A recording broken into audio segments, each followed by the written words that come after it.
book besties, welcome back to the channel. If you guys are seeing my face for the first time, hi, my name is Maya and I like to talk about books here on the internet. Welcome to one of the first videos back of January. I actually don't know if this is going to be the first video or if my 2025 reading goals and plans and things got in before this one. Knowing me, probably yes, just because I want my first video to make sense, but December wrap-up also makes sense. So, I don't know. Who knows? I am currently sitting outside of my public library. I am about ready to return all of the books. So let me talk about the 3 books that captured my attention all of this month. And I gotta say, I'm actually very surprised I was able to complete 3 books in this month because I was doing OT. Pretty much only had 2 days off this entire month, minus Sundays. Got me a new apartment, so that's a thing. Doing daily uploads on one channel and bi-daily at the start of the month videos on another channel, so just content galore over here. So I am very happy that I was able to find time to read throughout, because the thing of it is, I didn't want it to become a pressure for content thing, and it never became that. I just happened to really like these books and finish them like that. Wish I got more time with more books, but you know what? I'll take the time I got. So let me tell you guys about the books that I did have time for. So the first one, Christmas at Rosie Hopkins' Sweet Shop by Jenny Colgan. She is easily an author that I can see myself just gobbling up all her books, because she has such a way of writing that really just draws you in as a reader, and she can make the daily happenings of a tiny town just seem so interesting. And what I really love is she is able to take the everyday and then the extraordinary events that you wouldn't think would happen and merge them together to create a cohesive story that makes sense. You can logically see how things happen. You get all of the emotionality of all of these different characters. It's written in different POVs. I just absolutely loved this book. And if you want my more in-depth thoughts, I do have a video, so I'm not going to go too in detail, but we do follow along multiple different characters from this tiny town out in the countryside of London or the UK, somewhere in there. I believe it's near London, but I don't know if it's actually London, so I'm just gonna say the UK. But out in the middle of nowhere, there is a tiny town of many people. Everybody knows everybody. They're all getting ready for Christmas, and the festive spirit is in the air. But of course, there is some struggle, some negativity, some weight, and as with anything within the holiday season, positive or negative, all feelings are amplified. And so you are getting the characters whose feelings are amplified, but they're trying to tamper it down if it's negative, because they're just nope, it's a holiday season, we're gonna make merry, we're gonna have the best outlook that we possibly can, everything's gonna be fine, there's no issues. But then life happens, right? And there are things that happen. There's an extraordinary instance of an accident that just shakes this town to its core, and they all have to rally together, deal with all of the traumatic elements that come from this incident that again shakes the town, and they have to work through a real life tragic incidents together, and navigating all of that, and navigating family and dynamics and relationships and all of these things. And it's just a really beautiful story. Again, I love the way that this author just kind of takes all of the real life stuff, all of the romantic perspective and all of the tragic perspective, and just kind of merges everything together in a way that makes sense and allows you to feel the emotions of these characters just so organically, and can go from one character to another and not have it be stilted as the reader. And it's just such a good fun time. And truly, you only get this entire book encompasses about a couple of days, truly, and you don't feel like you are going slow at all. Like, you are invested. You are that fly on the wall that is in everybody's business, and it's fantastic. But it's not even in everybody's business in a way that's just like overly dramatic or theatric. It is perfectly emotionally balanced. And it's great. And also, because it's multiple points of views, you get differing perspectives. You get those conversations. And this author doesn't shy away from any of those deeper conversations involving family dynamics. And I absolutely love that. Speaking of not shying away from family dynamics, let's talk about the second book, which, again, I was able to do a video on. So if you want my more in-depth thoughts, you can get it there. Oh, by the way, this was 5 stars. Sorry, this is a wrap-up. This was a 5-star read. I was so tempted to knock it down just a few points only because, and this was only a positive for the book, it kept bringing up things that happened in another book. Okay, because this isn't the first for these characters.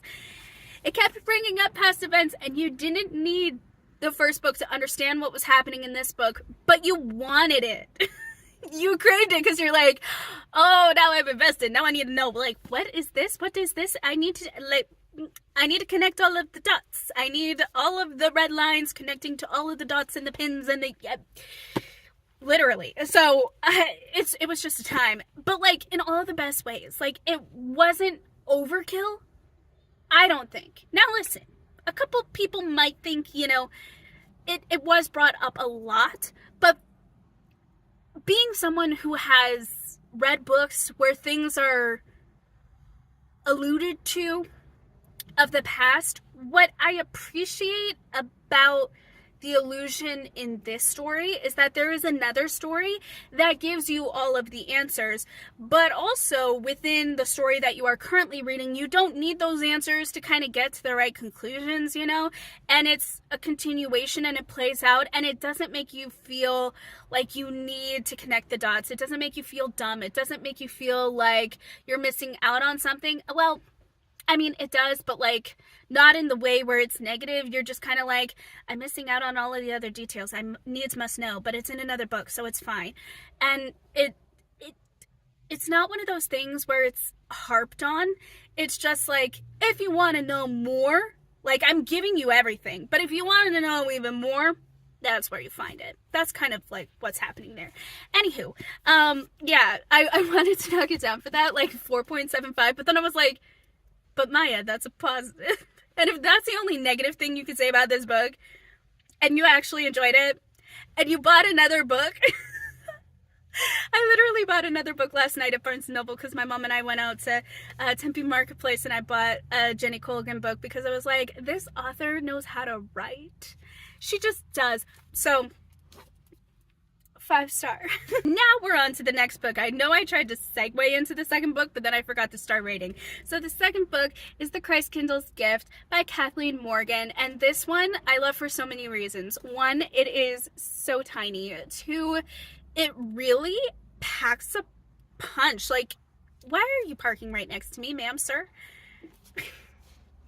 I swear, every time I film in my car, it's like someone has to park right next to me. It's a time and a thing, I swear on everything. But anyways, so embarrassment aside, we're gonna keep trucking. I'm doing this for y'all. This book, what was I saying about this book? Everything nice, I know that for sure. Oh, right. And now someone be calling me, I swear. I can never get through a video, ever, for you guys, before something happens. Sorry, it's gonna direct me away. In 3, 2, 1.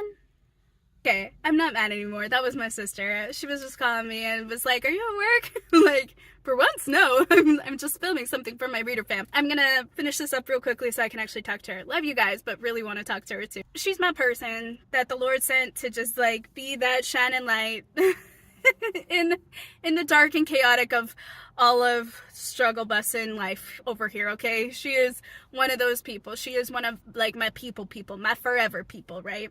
Because you got those seasonal people and then you got those forever people. She's one of my forever people. The second that we met, and we knew. Anywho, so about this book, where was I?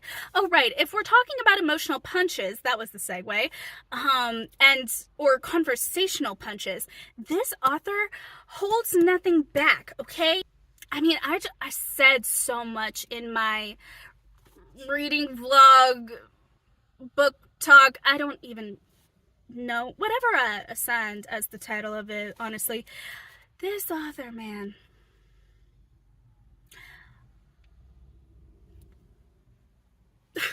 This book had no right to be as great as it was. It didn't, okay? No right.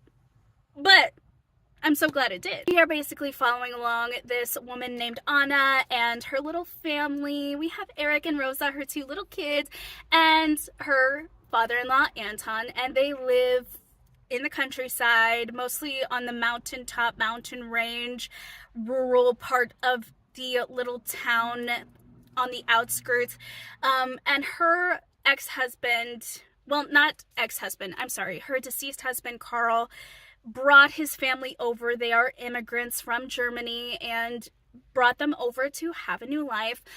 He tried to open up his heart and his home to strangers who looked like they were in need, and unfortunately they robbed him and took his life also in that attempt, and life has never been the same for this family since. And it's been a little over a year, about 18 months, and the children are ages 10 and 7 at this point, so they are aware of what is going on and what happened to their father and everything. But Rosa, the little daughter, was like, hey, maybe we can write to Saint Nick and he could give the letter to the Christ child, and the Christ child can give us whatever we write on that letter, because that is how that worked. That was the custom. That is the belief in that custom. And Eric was just like, well, it better be good because you woke me up so early. And she was like, what about a new father? And this kind of starts a snowball of events. Basically,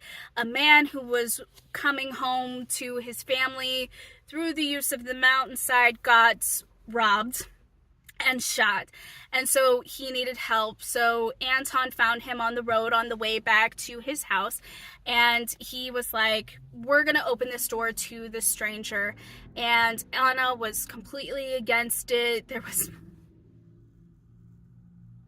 a little moment that was kind of like, if it wasn't in context, like, I understand the seriousness, but it was funny. I'll just insert something here that'll explain what I'm thinking. Anna is going through it with the loss of her husband, and I just realized I had said it seemed like it was a couple years ago when the husband died. No, it was, I believe, 18 months. These kids truly understood what was going on. A little bit more context on the family as a whole. Carl, the deceased husband, had the vision of bringing them to America, bringing them to a big plot of land and building kind of a farm life from the ground up. And he bought the property, and they were getting ready to make strides to like have that life, but then his life was cut off way too short, and so the wife and the kids now have to bear the burden of that land, including but not limited to the harsh weather conditions of winter. And the grandmother has passed, so the grandfather lives with them. Then we add a new character to the cast, and his name is Ian, and he was found on the road by the grandfather with a bullet in him. And so he, out of the kindness of his heart, takes this man up to the house and tells his daughter-in-law, hey, daughter-in-law, we need to help this man. Now, mind you, it was because of the kindness of her husband and letting strangers into their house that led to his demise. She very much has that fear, and specifically for the fact that this man is huge. The grandfather is a pacifist, so he's not gonna fight back. 10-year-old boy, easily overpowered by a man. She would easily be overpowered by this man, even if she went kicking and screaming. And then her 7-year-old daughter, who would easily, again, be overpowered. So these thoughts are going through her head, and she literally tells her father-in-law, yeah, okay, he's gonna be tied to the bed. it's humorous just by itself. But basically, Anna was a little bit against it. Her kids were a little like, is this the person that we asked for? Is this another stranger that's gonna do more damage to our family? But this man, Ian, comes into their lives and changes it for the better or worse. You're gonna have to read it. But I gave it a 5-star. It was great. Definitely do recommend, and one of my favorite books so far of this new reading year. I know that's early to say it, okay? This is the first month of the new reading year. It's very early, but it's so good. You gotta read it. And then last but certainly not least, A Wreath of Snow by Liz Curtis Higgs. And we are following along this girl named Margaret as she is going back to the train station from her home on Christmas Eve, and we come to find out that her family dynamic is a little estranged. Basically, her brother is invalid, or sort of, in a certain sense. He is hurt physically and needs help from the parents, and he's just kind of angry and bitter at life, and he kind of always has been, but now he's using this injury as an excuse, and he's using it against his sister, and he kind of has a lot of animosity towards his sister.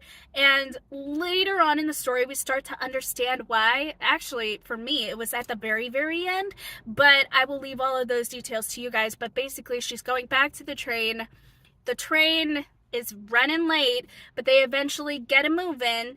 And on that train, there is a man there who is connected to her past, and they talk. They don't recognize each other necessarily. The man eventually recognizes her and figures her out. Margaret doesn't figure it out till later. By that point, it's a little too late. She already has this man in her purview, and like, there is an interest there, but there is a tension there as well because of the past that I had previously mentioned. And they are on this train. They're heading back to where they came from, and suddenly the train hits a snafu. They're unable to continue on the journey, so they have to walk back in the snow for 3 hours to get back to their town. The townspeople are there. The family sees Margaret, is about to take her home. The man is still holding her bag, gives it to her, and her family invites him in for Christmas, and they will soon learn about this man's past with them, and specifically the son who got injured, and it's a time to read. You guys got to read it for yourselves.